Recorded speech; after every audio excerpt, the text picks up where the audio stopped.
ไปฮอดไซเลยเป็นได้เลยกำลังเอาไม้เราตอกอยู่เสาอันนี้เนาะแมนอันนี้อันเสาจักเม็ดกว่าชุดอัน3 เมตร 9 3 เมตร 9เจ้า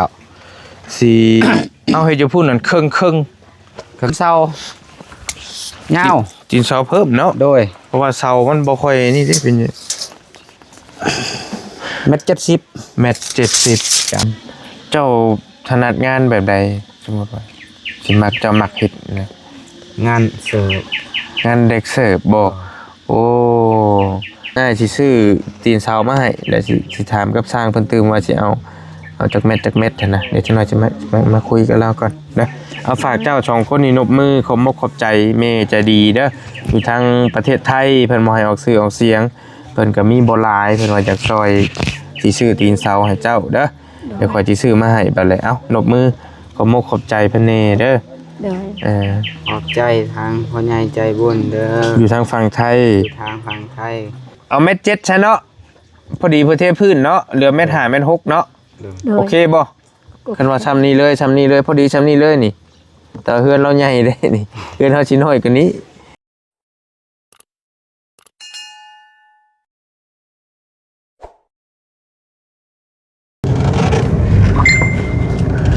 พี่น้องก็ทักทายสบายดีเนาะสบายดีและสวัสดียามบรรยากาศตอน 11:30 น.พี่น้องเห็นเนาะบัดสุขคนทักทายสบายดี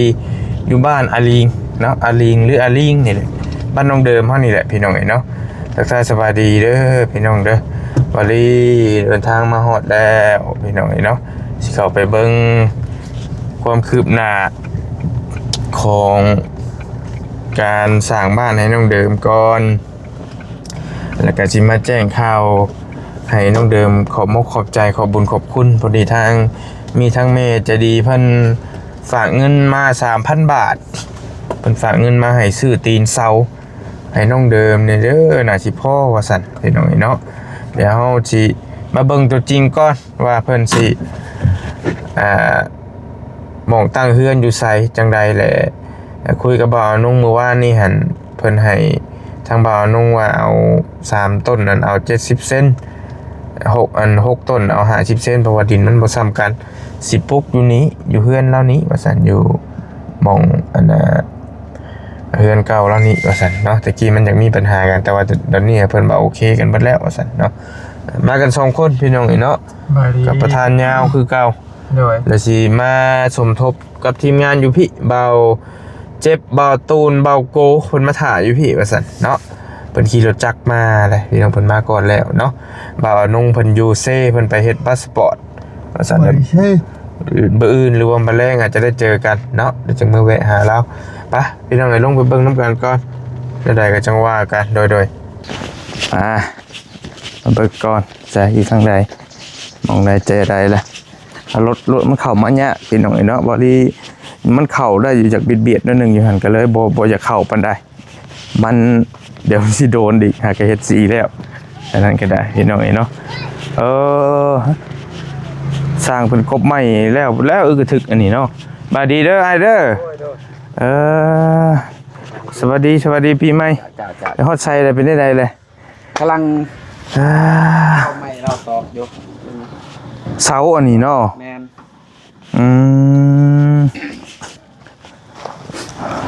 2 4 6 8 12ต้นเลยเนาะ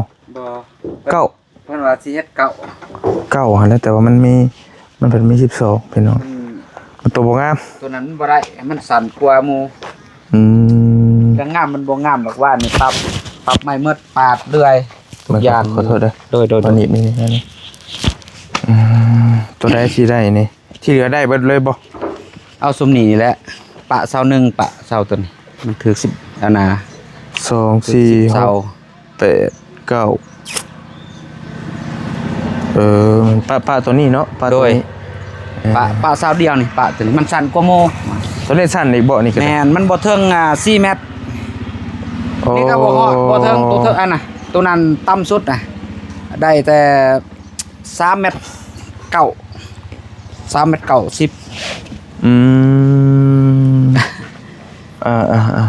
อันได้จะว่าวางแผนกัน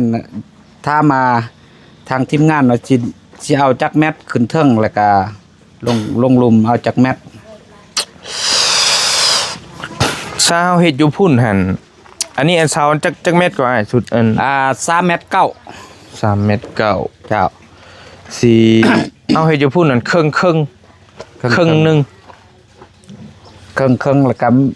มันบ่ต่ำบ่ถึงบ่ ทางเทิงสิต่ำจังน้อยเนาะ มัน เพราะว่าคาชั่นก็เอาลุดลงมาเดี๋ยวจักเส้นเนาะ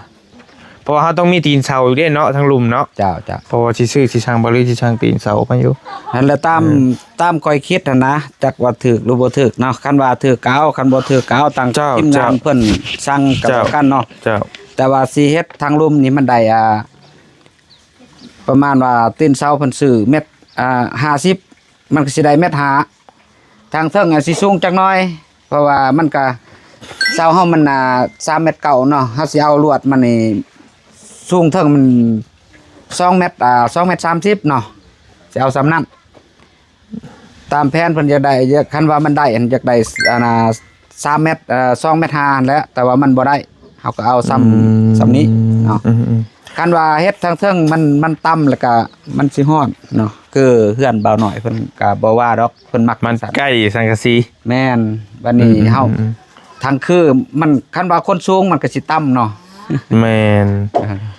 คือผู้ยาวๆนี่ย่างสังกะสีจุหัวบ่แห้ง ซ้ำเบ้านี่จะคุ้งแน่ ก็แม่นอยู่อันบ่ฮอด4 เม็ดอันนี้เนาะ เจ้า 3 เม็ดเก้านี่ 3 เม็ดเก้า เนาะให้ลองดึงดึงปั๊บโอเค3 เม็ดเก้าอันอ้ายบ่ว่าทางล่างเอาเรือจังเม็ดกว่า 3 เม็ด เมตร3 เมตร8 3 เมตร9พี่ 3 เมตรเก้า โดย แต่ว่าทางล่างอ้ายคันคือความคิดอ้ายว่าอ้ายอยากไว้เท่าใดก็ กลางบ่ มาทางตารางหั่น ทางตารางมันคันว่าอันนั้นก็เมตร5 เอาไว้เม็ด5แล้ว โดย รวมทั้งตีนเสาบ่ รวมทั้งตีนเสาเลยเมตร5 เม็ด50คือตัวนี้เด้ตัวนี้เท่าใดนี่ฮะเราเม็ด50 ประมาณ มันสิต่ำบ่เฮาอะ ประมาณเมตร8 เมตร9นี่แหละ ลองไอ้ลงมาแทะเบิ่งตัวนี้ดู คันอย่าได้สูงก็ซื้อตีนเสาเงาว จีนเสาเพิ่มเนาะ โดย เพราะว่าเสามันบ่ค่อยนี่เด้เป็น เมตร70 เม็ด70 จ้ะอันยังจะคุ้งได้หัว นั่นเด้ พอดีจุหัวเขาเลย คันบ่ก้มก็ แม่น ตึก 2 เม็ดทั้ง 2 เมตร สา แน่มัน แต่ว่า สูง2 เมตรทางกลางนี่เพื่อนน้อยมันก็ขี้ลายจัง แม่น ยิงตามมักเด้อ แม่น เพราะว่าเพื่อนเฮามันน้อยเฮาเฮ็ดซ้ำมัน เสาก็บ่ฮอด4 เม็ดซ้ำพี่น้องเนาะก็เป็นโคม่าอยู่มันสิสูงตึงยึง ว่าใดว่าหนึง มันสิงามบ่น่ะ แต่ว่าเฮาเฮ็ดอยู่ชวรรณเขตเดี๋ยวทั้งพุ่นก็บางห้านบางห้านบ่แม่นบางห้านบางเฮือนก็เฮือนน้องไซนี่ต่ำกว่านี้นะพี่น้องก้มเอาเพราะทางล่างเฮาต้องได้เทพื้นอีกเด้อบ่เลย เทพื้นให้มันสิต่ำขึ้นที่กันเป็นไปได้ก็คืออ้ายแล้วบ่2 เม็ดแต่ว่าคันว่าเฮาเอา2 เม็ดแล้วมาเฮาสิเหลือทั้งเทิงจังเม็ดบัดนี้ มันก็ย้ายบ่ได้คันย้ายได้มีแต่ทางลุ่มแหละเพราะว่ามันสุด ได้แต่2 เมตร 3เท่านั้นล่ะเพราะว่าทำอะไรคือสญัวขึ้นไปเด้นะอะไรว่าคงที่ละ2 เมตร 3 เต็มที่จำนั้น แม่น ทั้งเทิงหั่นเนาะ แม่นคันว่าเฮาสิย้ายขึ้นเทิงเฮาก็มันสิบ่เป็นตอกอันนั้นมันติสญัวหยังอีกบ่เป็นตอกหม้อนั้น อ้ายเคยเฮ็ดอยู่บ่เฮือนชงแบบนี้ เฮ็ดอยู่ เคยเฮ็ดอยู่ เฮ็ด โอเคแต่เก่าไว้อ้ายไว้จำได้จ้ะโอเค มันอิงเสาเฮาคันอยากได้สูงเสามันยาวก็โอเค แต่ว่าเสานี่มันบ่ฮอด4 เมตรซ้ำนะประเด็นมันพี่น้องเนาะแต่ว่าทางล่างเฮายังอิงใช่ว่าเฮาใส่ตีนเสา ได้กำลังสูงมีแต่ใส่ตอนนั้น ถ้าว่าอยากได้มัน พอดีนะ ได้อั บ่ว่าสูงบ่ได้ดอกพอดีงามนี่แหละ จ้า กันว่าสูงหลายก็ขี้ร้ายคืออ้ายเพิ่นว่า ห้ากับพอดีเลยมันหา เป็นหา ห้าเป็นหกกะลางเป็นห้ากับพอดีอยู่ เม็ดหาก็พอดีแล้วก็ เฮาเว้าหั่นนะแต่ว่าทางทีมงานเขา บ่ก็แม่นอยู่ก็แม่นความอ้ายอยู่ พิจารณาเบิ่งกัน เพราะว่าเฮือนเฮาหลัง ฮ็ดซำได้เฮาก็เฮ็ดให้ตาม แล้วแต่ช่างนะเนาะ ได้ ช่างบ่ยาก ได้ เนาะเข้าใจอยู่ก็คุยกันเบิ่งว่าเฮาเห็นจังใดมันแบบใดมันสิงามนี่เฮือนหลังน้อยพี่น้องเนาะเฮือนหลังบ่ใหญ่แต่เฮือนหลังใหญ่แม่นอยู่สูงคือแล้วว่าก็โอเคอยู่แต่เฮาเห็นเฮือนบางหลังใหญ่ๆก็สูงก็ยังว่าขี้ร้ายเลยคือตึงยึงอยู่นะพี่น้องเอาเดี๋ยวเฮาสิคุยกับทีมงานอีกเทื่อนึงก็ได้ จ้ะ เพราะว่าเฮายังสิไปสร้างตีนเสาอยู่สิไปสร้างตีนเสาแล้วเฮือนสิปลุกหมองได้เพิ่นว่า มองนี่ เอาหมองเก่านี่แหละ อืมโอเคเด้อขอโทษเด้อ โดย ใช้น้องเดิมบ่อยู่บ่สบายดีเด้ออ้ายเด้อสวัสดีน้องเด่นสร้างจักคนสร้างอะสวัสดีพ่อ 3 คน 3คนนี่บ่คนละอันนั้นกับที่เฮาคุยที่คนละคนบ่คนละสุดบ่ที่อ้ายคุยตอนนั้นแหม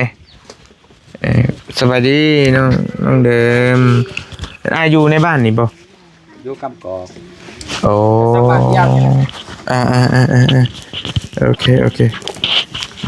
บ่แม่นลุงเจ้าบ่บ่ทางทุกทางนี่นะ นะครับที่อ้ายเรา ผู้ เราบ่ได้เฮ็ด เพราะว่าเฮาบ่ได้อยู่เฮาหาก็ขึ้นมาแต่สวรรค์นั่นนะ เราค่าเวียกเรา แต่ว่าก็ฮู้จักกันแล้วอ่ะโอเคพี่น้องให้ทั้งบ่าวนงเป็นถามประสานงานอยู่พี่โอเคอัน12ล้านบ่เพิ่นว่าอันค่าจ้างครับโอเคพี่น้องบัดนี้แหละบ่ได้ไปปลูกอยู่พุ่นบ่อันนี้ บ่ สิปลูกอยู่นี่บัดนี้ปลูกอยู่นี่แทนบ่พี่ปุ๊กอยู่พุ่นเวลาน้องไปเฮ็ดเวียกไปทำงานบ่กะอยู่ผู้เดียว ย่านบ่ โดย ใกล้เฮือนคน ก็ มันก็เปรียวเนี่ยเนาะดูไก่พี่น้อง สำหรับเฮาก็ว่าบ่ไกลก็คือว่าแล้วผู้ชายเนาะมันก็ใกล้ๆแต่มันใกล้เหวอยู่หั่นอันตรายพายุพาหยังมาหึมแบบว่าละเหือนจ้ะ ปิว สิปิวลงเหวหั่นก็บ่แห้งอีกเนาะสิยกกระตูบตัวนี้ออกแล้วตั้งอยู่นี้บ่ โดย พื้นที่มันก็อยากอันนี้อยู่เนาะหันหน้าไปแบบใดจังไดอันนี้คุยกันไว้ได้ ยัง หันหน้า บ่ทั ไปทางคือเก่า ออกมาพี่แล้วเนาะ คันที่หันหน้าไปพุ่นมันก็ บ่แม่นนะ บ่เป็นอีกทางเข้าเที่ยว ที่ฮอดใช้สถานที่เจ้าน่ะน้องเลย แต่นี้ เอาเลยบริการเด้อแต่นี้ฮอดพุ่น เขาต้นอันนี้บ่ โดย ต้น ต้น ยั นี้ งไง แดน หมอกเงาะ ต้นมะเงาะบ่นี่โอ้โห มีหลักเลยครับ รักแดนอยู่นี่บ่ โดย แต่มันมีรักดินอยู่พี่น้องไปฮอดหันเนาะแล้วฮอดหัวหันบ่น้องเดิม โดยเขาว่าคันอันตั้งเฮือนเขาสิยัดหัว บ่ดินเจ้าจะแท้ฮอดใช้ซั่นน่ะข่อยก็บ่ได้จักไปได้เลยนี่ มาจักหลามา เออ เมื่อตัดทำกรองตกกรองกรอง ฮอดนี่ อืม เขาสิตั้งอันนั้นเสาคือแถวนี้ แล้วก็ทางเขาสิมางออกหัวตัวนี้สิเฮ็ดทาง เฮ็ดทางให้ โดย ทางไปใช้ทางเข้าอยู่พี่บ่ โดยทางเขาเฮือนพวก บ่ได้แม่นทางพี่บ่เข้านี้ได้บ่เข้าเฮือนบ่าวน้อย ได้ แต่ว่าพี่ก็เป็นทางบ่พี่ก็ได้ โดย ทางเฮือนลังพุ่น โอ้ทางเข้าเฮือนนี้ โดย ทางเข้าเฮือนหลังนี่สิชื่อบ่อันนี้น่ะ โดย โอเคพี่น้องเนาะบ่ลี่ก็ได้ยินคุยกับบ่าวนงเมื่อคืนนี้ดอกเพิ่นว่าเราเปลี่ยนใจเราสิปลูกอยู่นี้ว่าซั่นเนาะแต่ว่าดินดอนนี่เฮาสิโอ้มันสิเฮ็ดจังได๋สิปรับได้บ่ปรับบ่ได้เด้อนี่เนาะน้องเดิมเนาะ โดย ดินนี่พี่น้องเขาสิเอารถมันก็บ่สิเป็นแต่ปรับดินมันก็อยากเพียงอยู่แล้วคันว่าสิปรับดินปรับอันนี้ก็ได้ โอเคอยู่ชีซีเมนต์ตัวนี้บ่นุ่งว่าดินมันบ่ซ้ำกัน โดย แม่นแล้ววะเราบ่ให้เอาตีนเสามายาวๆกว่านี้แน่นะประมาณนั้นพี่น้อยมาพี่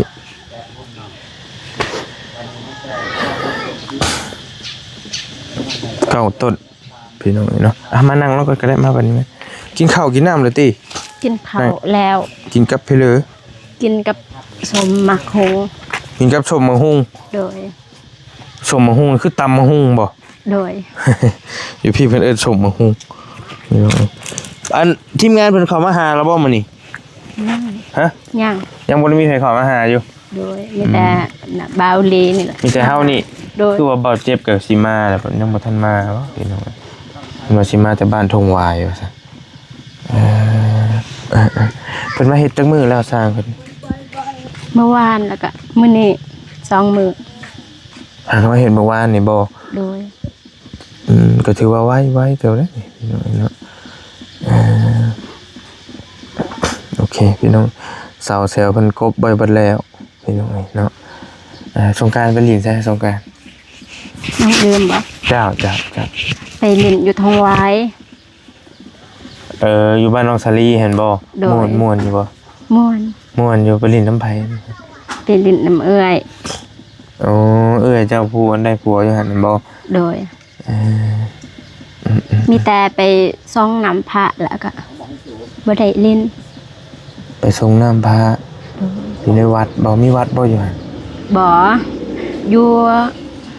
น้องกันมีวัด แต่วัดอยู่น้องกันบ่ได้ไปมีแต่ได้ไปอยู่ท่าแตง อยู่บ้านเจ้านี่มีวัดบ่ บ่ บ่มีคือกันอยู่นี่ก็ได้เห็นว่าอันน่ะ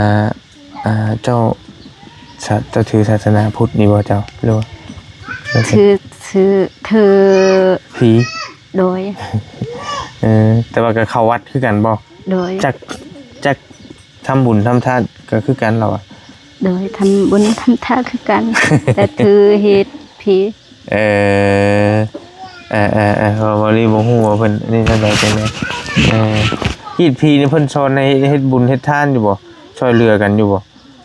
บ่ฮู้ พี่น้อยเอามีแต่อันทั้งข่อยอันน่ะมีผู้ใหญ่ใจดีทั้งข่อยเพิ่นสิซื้อตีนเสามาให้เจ้าเด้อน้องเดิมเด้อ โดย แล้วข่อยสิมาคุยกับไอ้สร้างเพิ่นก่อนว่าสิเอาจั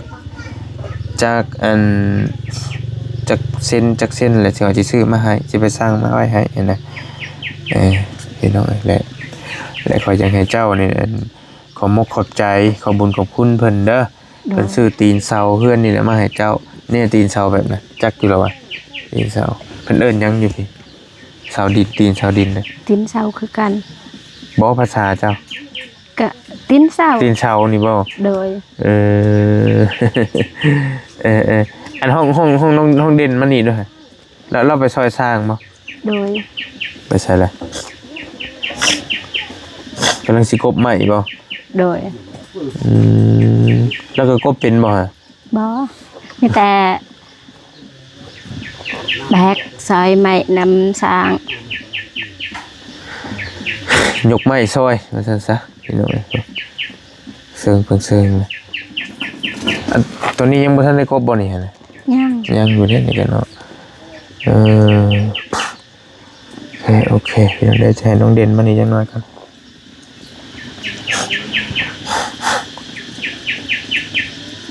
ยกไม้ไปไว้เราก็เฮ็ดซอยก็ดีนะ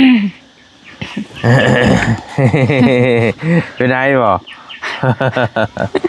ว่าเจ็บมาหาเมื่อวานว่าเจ็บมาหาอยู่บ่ มาอยู่ เพิ่นมากับไผ มากับไอ้เจ็บไอ้ตูนไอ้โก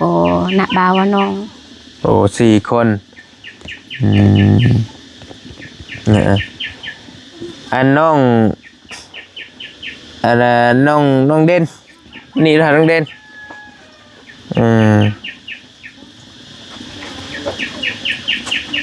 น้องเด่นบ่เด่น เดี๋ยวเฮ็ดงานซอยเราก็ได้เนาะเป็นงานซอยสร้างนี่เนาะ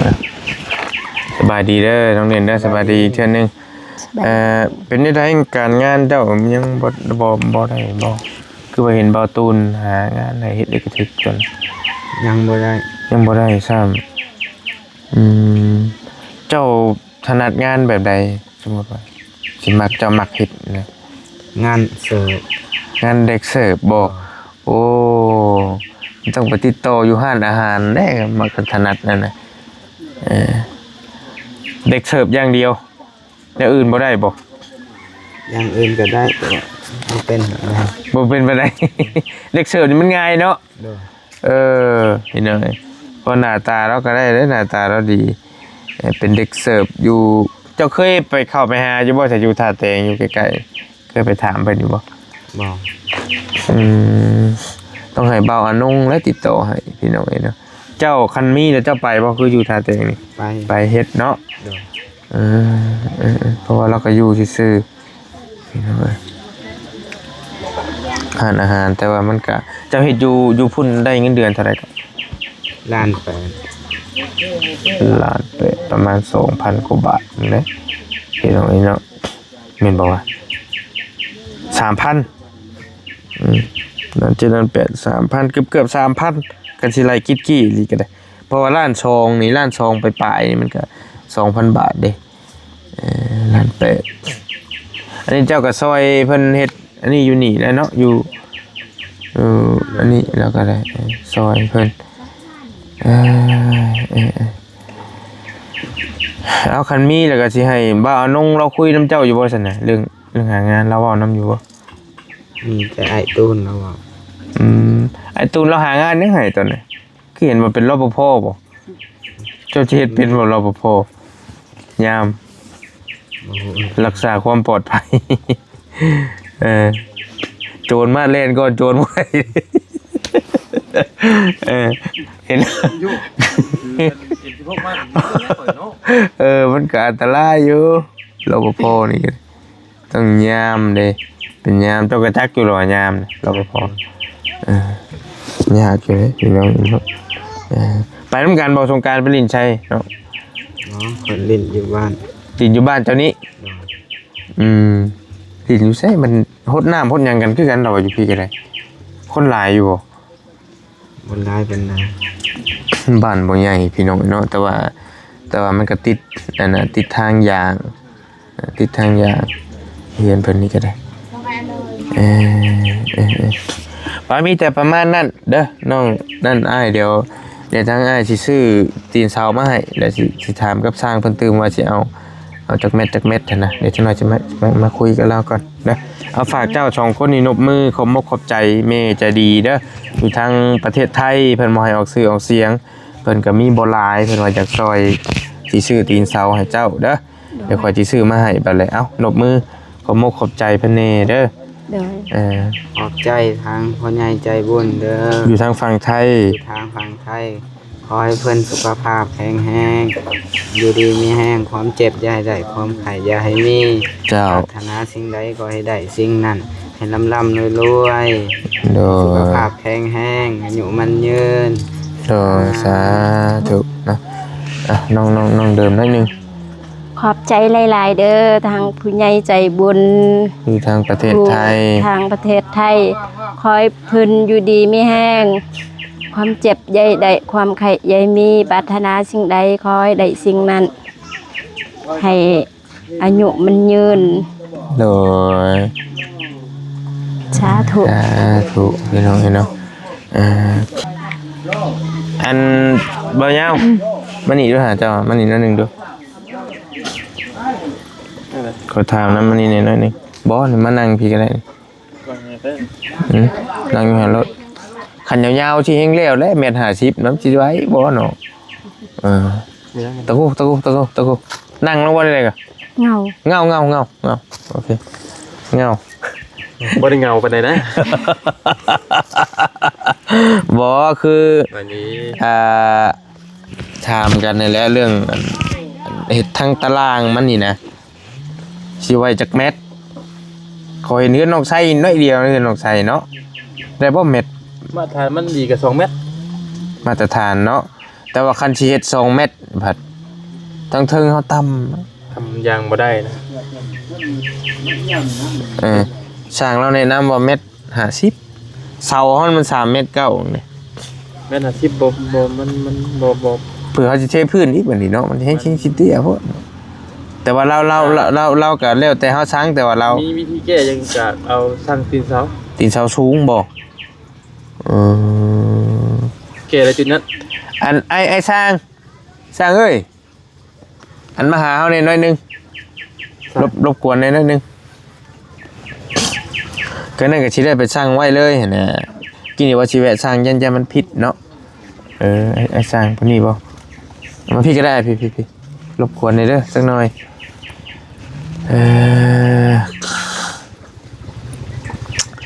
เรื่องอันนี้เฮานี่นะตัวตีนเสาเฮานี่นะ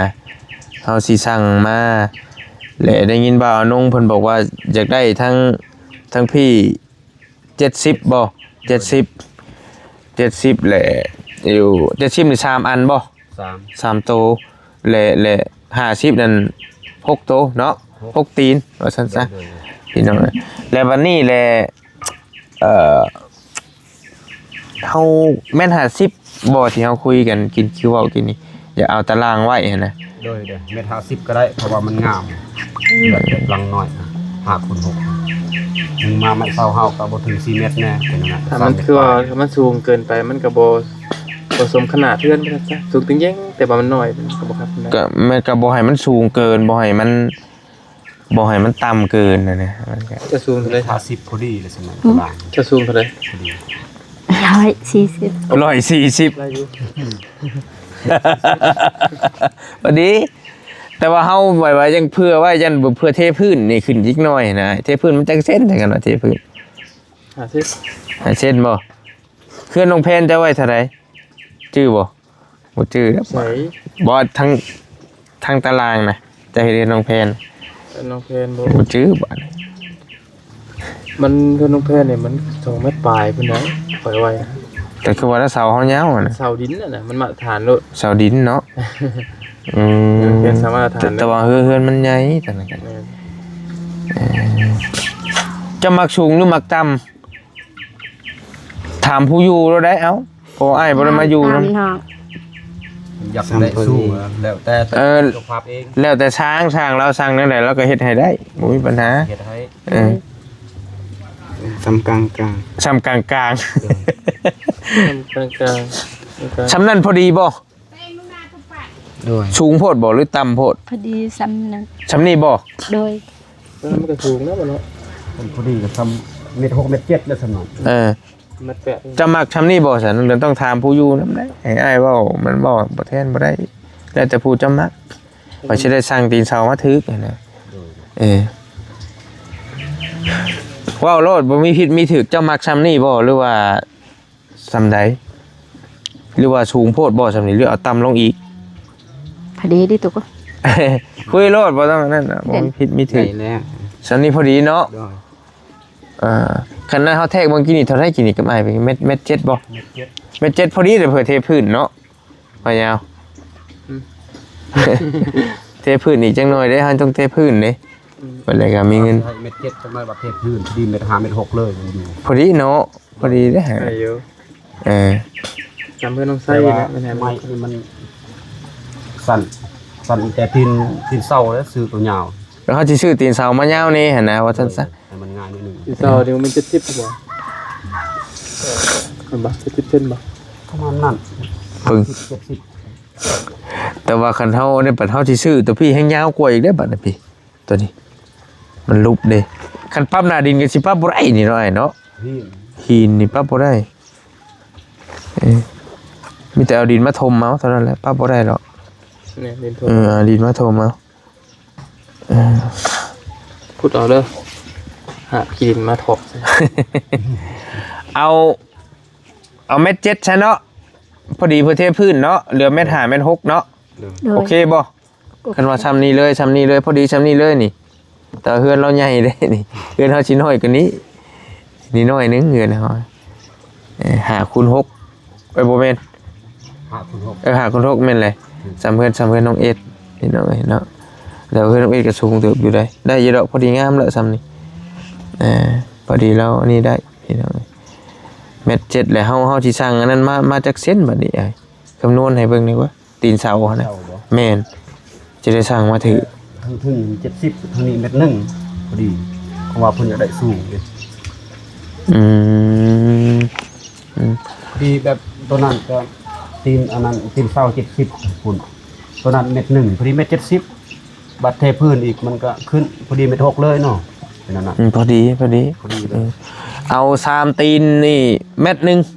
เม็ดหนึง3ตีน 6ตีนนั่น70 70หมด คันว่ากล้าว่านี่ได้เฮาขุดลงก็ได้แต่บ่มีปัญหาเนาะเฮาขุดลงอีกจังหน่อยก็ได้มันสิได้อันนี้นะเนาะแล้วเฮาสิเหลือทั้งเทิงจักเส้นบัดนี้จักเม็ดเสานี่นะอันเฮือนเฮานะ เดือนเฮานี่ แม่น เม็ดหนึงโอ้โตเรืออยู่ปลาย แม่นบ่เดือแม่นเหลืออยู่ทั้งเทิงนั่นนะ โอ้2เม็ด2เม็ด5 2เมตรห้า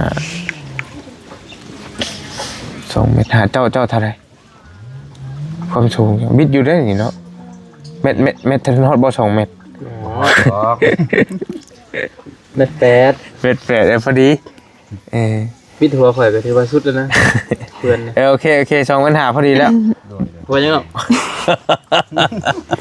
เม็ดแปดผู้โอ้อีก20เซนฮอด2เมตรเนาะโอเคโอเคตามนั้นน้อยเนาะ โดย กับถามโอเคบ่โอเคเดี๋ยวโอเคเดี๋ยวอาจจะไปสั่งมาให้สิไปสั่งเพิ่นไว้เพราะต้องได้สั่งได้บางทียันเพิ่นบ่ทันเฮ็ด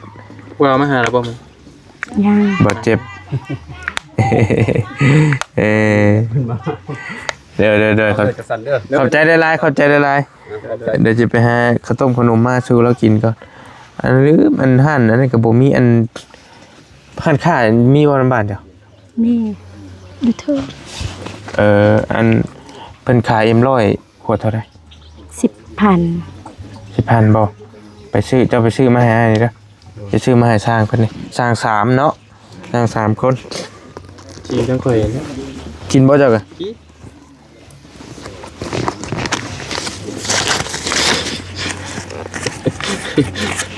อาจจะซื้อมาลด7ขวดเด้อไปซื้อมาเลย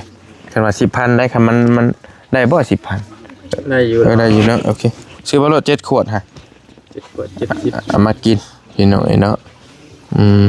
สู่สร้างเพิ่นกิน ใช่สักคือว่านัดกันมาพี่ ก็ยังบ่ทันมาเบิ่งทรง คือว่าเขียนลงไปพ่อกันอยู่ว่าน่ะลิงบ่ บ่เผื่อเราขี่รถจักรมา เออ ไกลเดือบอยู่ได้ว่าหยังเว้ยน้อง ตอนที่นัดกันยังบ่ได้ฮอดบ่นั่นยังบ่ได้มาบ่ยัง บ่ฮู้คือกันเด็กก็คงสิเห็นกันดอกผู้ว่าน้องเดิมบ่เจ็บเห็นไหมป่ะเดี๋ยวโอเคฉันเดี๋ยวไปหาข้าวต้มขนมมาให้สร้างเพิ่นกินก่อนวันนี้ก็ได้แล้วจังว่ากันเนาะเอาอยู่ดีมีเฮงได้น้องเดิมเด้อ อยู่ดีนี่ให้ ไปมาเอาเนี่ยมาให้ข่อยนี่โอ้ยไม่เจะลุกหรือไม่เรากิ้งดิเรื่อยมาเลยดิมากำลังกบไม้พี่น้องเงี้ยอยู่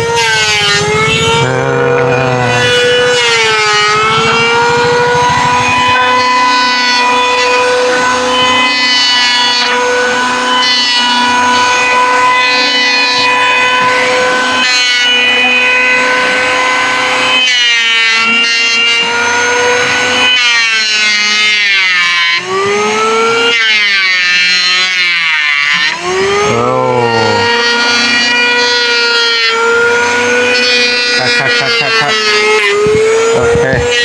ไอ้เบาโอ้บ่สวัสดีโกสวัสดีปีใหม่มากับไผน่ะ มาเดียวมารถบานุ่ง รถเบานุ่งบ่นี่ บานุ่งเราเอารถข่อยไปสิ เอาเปลี่ยนกันสลับกัน สลับกัน เอารถเจ้าใหม่นี่โอ้ยพี่น้องเห็นเนาะ เลยเราเอาเมื่อสิ โอ้โดยบ่เจ็บเบาตูดมันก็ว่าสิเข้ามาพี่มันยังบ่ทันเห็นอยู่ มาก่อนแต่ว่าลืมกล้อง ไป กลับไปอีก กลับไปอีก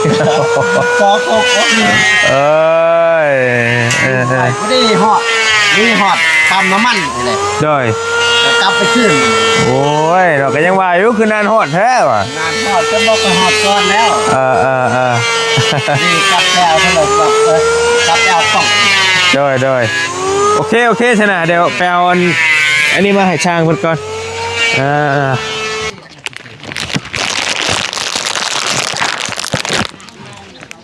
น้องเด้อสู้สร้างเพิ่นกินเด้อเด็กกำลังไปซื้อM100มาให้อยู่ไปซื้อM100แบ่งกินเด้อไอ้เด้อขนมเด้อขอบใจกำลังให้เพิ่นไปซื้อM100มาอยู่มาแล้วบ่โอเคใช้เอากินแล้วยายเพิ่นแล้วเลยสวัสดีด้วยหน่อยเด้อสวัสดีปีใหม่สวัสดีปีใหม่โอเคเอาไปลุยเลยขอบใจเอาเลยโบเย็นเนี่ยมาจ้างนี่บ่เย็นบ่ขอบใจโบเย็นบ่น้องบ่ได้แช่จ้อย บุญท่าว่าตู้เย็นตู้ ยายแล้วบ่เป็นหยังเอากินแล้วนำมาแล้วเนาะกินได้อยู่หรอเจ้าก็ให้นึกว่ากินมีเฮงใจกินแบ่งกันกินแล้วแหละขนมเสพโอเคเอาบ่บ่กูแบ่งกันโอเคไปพี่น้องกับบอลลี่คอโตเนาะเดินทางเดี๋ยวก็สิเดินทางไปบ้านน้องสาลีแล้วก็จังหวะกันนี่ก็มาเบิ่งงานเฮือนน้องเดิมแล้วก็บอลลี่มีตีนเซามาสิซื้อมาให้เพิ่นก็มาคุยกับสร้างก็คือคุยกันนั่นแหละมันอันนั้นเฮามันอันน่ะโอ้ยเด็กน้อยแก่ผ่ามัน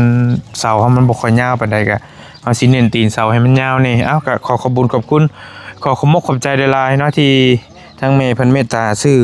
ตีนเสาให้ทางน้องเดิมเนาะเพิ่นฝากเงินมา 3,000 บาทพอบ่พอสิเหลือหรือแนวใดจังใดก็จังว่ากันเนาะให้เพิ่นอยู่ดีมีแฮงให้โชคให้มานให้ร่ำให้รวยได้แม่เด้อแม่จะดีอยู่ทางฝั่งไทยให้เพิ่นโชคเพิ่นมานให้เพิ่นเฮงๆปังๆปรารถนาสิ่งใดก็ให้ได้สิ่งนั้นสมความปรารถนาเด้อสาธุสำหรับคลิปนี้บ่ลืมไปก่อนอยู่ดีมีแฮงบ๊ายบายพี่น้องเจอกันโดย